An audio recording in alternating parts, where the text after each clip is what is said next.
इस वीडियो में हम बात करेंगे ब्रिज के बारे में। ब्रिज क्या है, कैसे ये काम करता है, देन जानेंगे इसके एडवांटेजेस और डिसएडवांटेजेस के बारे में। इसके अलावा अगर आप hub, switch, router, gateway, modem और रिपीटर के बारे में जानना चाहते हैं तो इनका लिंक भी वीडियो को डिस्क्रिप्शन में अवेलेबल है, जिसे आप चेक कर सकते हैं। तो ब्रिज एक डिवाइस या फिर सॉफ्टवेयर कंपोनेंट है जो दो या दो से ज़्यादा नेटवर्क सेगमेंट या फिर लैन को कनेक्ट करता है ताकि वो एक दूसरे के साथ कम्युनिकेट कर सकें। ब्रिज का प्राइमरी फंक्शन है कि वो नेटवर्क ट्रैफिक को इन सेगमेंट के बीच में फॉरवर्ड करे।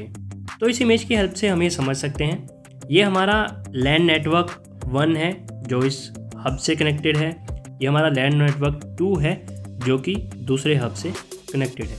तो मान लीजिए लैन नेटवर्क 1 लैन नेटवर्क 2 के साथ कनेक्ट करना चाहता है, तो अब यहाँ पर ब्रिज का यूज़ किया जाएगा इन दोनों नेटवर्क को आपस में कनेक्ट करने के लिए। अब यहाँ पर नेटवर्क 1 से मैसेज जाएगा नेटवर्क 2 की तरफ।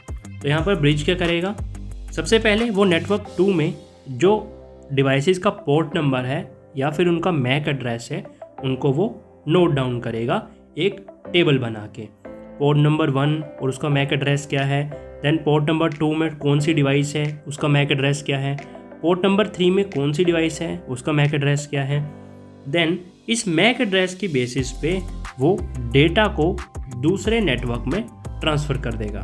तो ये काम होता है ब्रिज का, वो दो नेटवर्क को आपस में कनेक्ट करता है ताकि वो डेटा को एक दूसरे के साथ शेयर कर सकें। अब हम बात करते हैं ब्रिज के एडवांटेजेस के बारे में।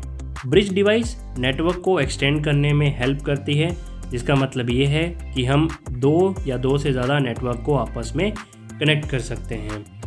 हब और रिपीटर की तरह आप डेटा को ईच नोड में ब्रॉडकास्ट कर सकते हैं।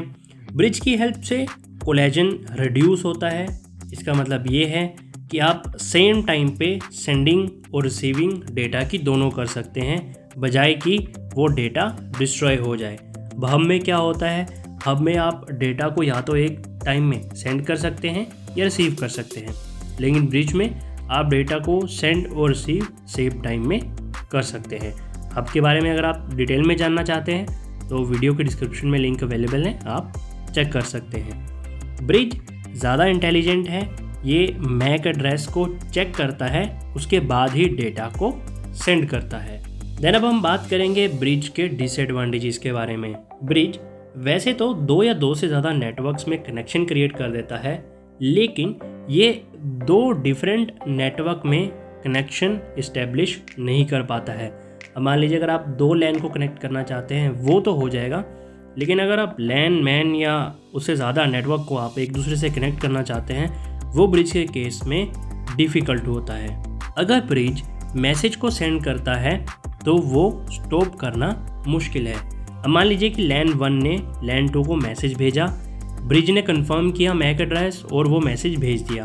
क्योंकि ब्रिज अब मैसेज भेज चुका है तो उसे डिलीट करना या रोकना मुश्किल है। ब्रिज को सेटअप करना और मैनेज करना एक्सपेंसिव है, और रिपीटर के मुकाबले ब्रिज में डेटा ट्रांसमिशन का रेट स्लोअर है। तो ये था वीडियो हमारा ब्रिज के रिगार्डिंग। इसी तरह अगर आप hub, switch, router, gateway, modem और रिपीटर के बारे में जानना चाहते हैं तो वीडियो को डिस्क्रिप्शन में लिंक अवेलेबल है, जिसे आप चेक कर सकते हैं।